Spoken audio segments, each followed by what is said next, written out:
Doctor साहब बात ये हो रही है, वो कह रहे हैं कि तकरीबन 44 ममालिक ऐसे हैं जिसमें अमेरिका, बरतानिया, इंडिया भी है, बहरीन, ब्राज़ील भी है, जिसने ये ऑफ़र दी है हमें कि वो पाकिस्तान की ये एयरपोर्ट्स जो हैं वो सँभालना चाहते हैं। डिफॉल्ट तुम किए हुए हो, तुम भीख मांगते फिर रहे हो, दरवाजे दरवाजे पे जाकर हमें बचा लो, हमें अल्लाह का वास्ता बचा लो। सऊदी अरब के पास जाते हैं वो आपको ना कर देता है, चाइना के पास जाते हैं वो आपको ना कर देता है, किसी और से आप मांगने के काबिल नहीं रह गए, किससे आप मांगेंगे? हर एक से तो आप लड़े हुए हैं। हर एक हुकूमत ने ये फैसला किया है कि पाकिस्तान के जो 3 मेजर एयरपोर्ट हैं, प्राइवेट जो है वो कंपनियों को दे दिए जाएँ ताकि वो हमारे एयरपोर्ट चलाएँ। दुश्मन उसे कहते हैं जो हमारे बराबर का हो, वो टक्कर के नहीं, हमारे हमसे ऊपर हैं वो। जब हमारी टक्कर पे आप भारत की बात कर रहे हैं? हाँ, मैं भारत की बात कर रहा हूँ। जब हम उनकी टक्कर पे जाएंगे ना, फिर हम उन्हें दुश्मन मान। डॉक्टर साहब ये एयरपोर्ट भी अब हम ये एयरपोर्ट तो बड़ी स्ट्रेटेजिक जिसे कहते हैं, और ये कहा जा रहा है 20 से 25 साल के लिए ये जो एयरपोर्ट हम देने का हुकूमत सोच रही है, और इस पे वज़ीर-ए-आज़म शहबाज शरीफ साहब ने जो है वो एविएशन सेक्टर को कह दिया गो अहेड। साथ ही पाकिस्तान को अगले 3 माह में $8.3 बिलियन के कर्जे भी अदा करने हैं, जबकि ज़र मुबादला के ज़खायर इससे कम है। तो ये गैप कैसे फिल होगा? सबसे बड़ी बात तो अगर मैं किसी भी बाहर कंट्री में होता ना, मेरा फ्यूचर सिक्योर होता। इंडिया में होते तो इंडिया में भी फ्यूचर सिक्योर होता, क्योंकि वहाँ के अच्छे खासे उनके पास रिजर्व है और अच्छे खासे उनके पास अपॉर्चुनिटी है। IIT department. नमस्कार दोस्तों, सबसे पहले आप सभी को नव वर्ष की हार्दिक शुभकामनाएं। जैसा था कि आपने इस वीडियो में देखा दोस्तों कि किस तरह से पाकिस्तान दिवालिया होने के कगार पे है, उनको कोई वीक तक नहीं दे रहा। पाकिस्तानी मीडिया के जो एनालिस्ट है वो खुद मान रहे हैं कि चाइना से भीख मांगी जा रही है, अमेरिका से भीख मांगी जा रही है, सऊदी अरबिया से भीख मांगी जा रही है, लेकिन सबने मना कर दिया है। सबने कहा कि तुम ऑलरेडी बहुत पैसे ले चुके हो, अब नहीं दे सकते। अब तुम्हारे पास जो ज़मीन है, जो एयरपोर्ट है, जो भी तुम्हारे पास एसेट्स है वो बेचो और या गिरवी रखो और उसके बाद दिया जाएगा। अभी आपने देखा कि किस तरह से पाकिस्तान के एयरपोर्ट्स अब बिक्री के हैं, उसमें भारत भी बढ़ चढ़ के हिस्सा ले रहा है। अगर मान लिया जाए कि भारत अब उस बिडिंग में हिस्सा लेगा और भारत को एयरपोर्ट मिल जाए तो वो दिन दूर नहीं जब पूरा पाकिस्तान भारत खरीद सकता है। वहीं उनके और भी कई एंकर्स या फिर कह सकते हैं कि एनालिस्ट ने ये भी माना है कि वो भारत में रहते तो ज़्यादा बेहतर लाइफ जी सकते थे, क्योंकि पाकिस्तान में वो खुद ही जब खुद उनका मुल्क दिवालिया है तो वो किस तरह से आबाद हो सकते हैं। तो सब ने मिलकर पाकिस्तान की दिवालिया होने में साथ दिया है। तो चलिए देखते हैं इस वीडियो को विस्तार से। कमेंट में ज़रूर बताइएगा कि आखिर आप क्या सोचते हैं। चैनल को सब्सक्राइब नहीं किया तो जल्दी से सब्सक्राइब कर लें। डिफॉल्ट तुम किए हुए हो, तुम भीख मांगते फिर रहे हो, दरवाजे दरवाजे पे जाकर हमें बचा लो, हमें अल्लाह का वास्ता बचा लो।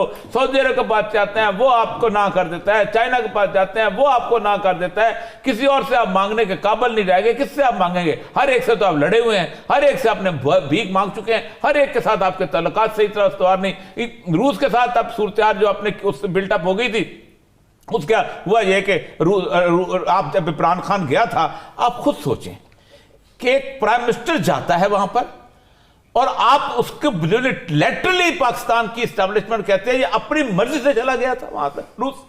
हालांकि रूस का दौरा लाली साहब का मौजूद है, कितने सालों पहले प्लान हुआ होगा। और अब चाइना में जब वो थे, उसके बाद मेरी बैचमेट थी तमीना जंजुआ, वो मेरे प्रोग्राम में आई थी। उसने कहा हम जब चाइना में थे उस वक्त ये प्लान हुआ था, यूक्रेन की जंग का तल्लुक को नहीं। आपने पूरे का पूरा निजाम तलपट कर दिया, आपने इस मुल्क को उलट के रख दिया है। अब ये कौन ठीक करेगा? जमीनें बेचेंगे लोगों की, जायदादें बेचें लोगों की तब तक ठीक हो। लूटमार की जब तक आप वो एक्शन नहीं लेते जो कि लैटिन अमेरिका के लोगों ने लिया है कि भाई बेचो इनकी जमीनें जो बाहर पड़ी हुई हैं और हमारा कर्जा लेके, हम नहीं देते कर्जा, तुम्हारे मुल्क में हमारे लोग लूटमार करके लेके जाते हैं। स्विट्जरलैंड का जेनेवा का जो शहर है सिर्फ बैंकर्स के उस पर चलता है, कोई और टैक्स नहीं है। क्या है बैंकर्स के पास?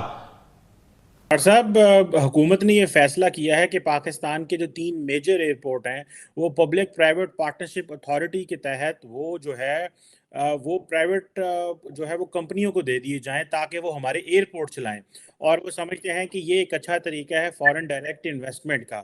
डॉक्टर साहब बात ये हो रही है, वो कह रहे हैं कि तकरीबन 44 ममालिक ऐसे हैं जिसमें अमेरिका, बरतानिया, इंडिया भी है, बहरीन, ब्राज़ील भी है, जिसने ये ऑफ़र दी है हमें कि वो पाकिस्तान की ये एयरपोर्ट्स जो हैं वो सँभालना चाहते हैं।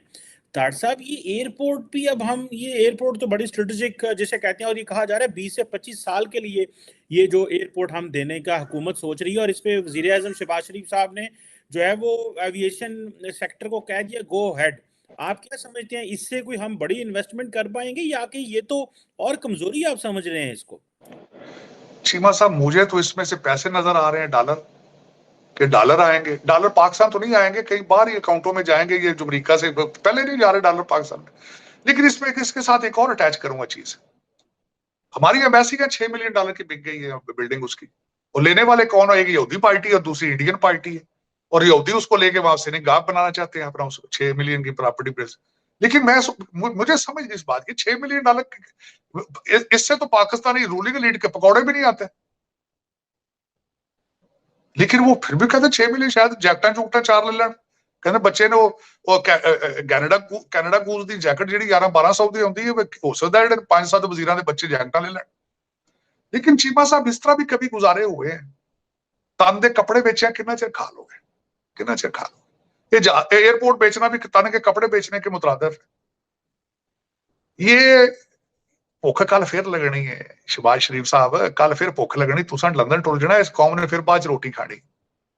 लेकिन चलो कोई नहीं। लेकिन चीमा साहब, एयरपोर्ट बेचने से, हाईवे बेचने से, पुल बेचने से, ये बड़े पुराने हरबे हैं। यहाँ पे होटल न्यूयॉर्क में बड़ी प्रॉपर्टी ये खास है, उसके ऊपर उसको अब लीज पे दे रहे, उस पर भी खबे। पहले उस पे कई बुखारी उसके पीछे फिरते थे, अब कई हाशमी फिर रहे होंगे उसके पीछे। तो ये चीमा साहब इस तरह ना मुल्क चलते हैं, ना इस तरह गुजारे होते हैं। ये तो किसी एक इंसान को, ताकतवर इंसान को, जिसका कोई इख्तियार है, साहिब इख्तियार को ये फैसला करना होगा कि भी मुल्क किस तरह चलाने हैं। वरना अब आप इस पॉइंट पे हैं कि अब आगे गलती गुंजाइश निश्ता, जिस तरह वो हमारे तारक अजीज साहब फरमाते थे नीलाम घर में, अब आप गलती गुंजाइश निश्ता।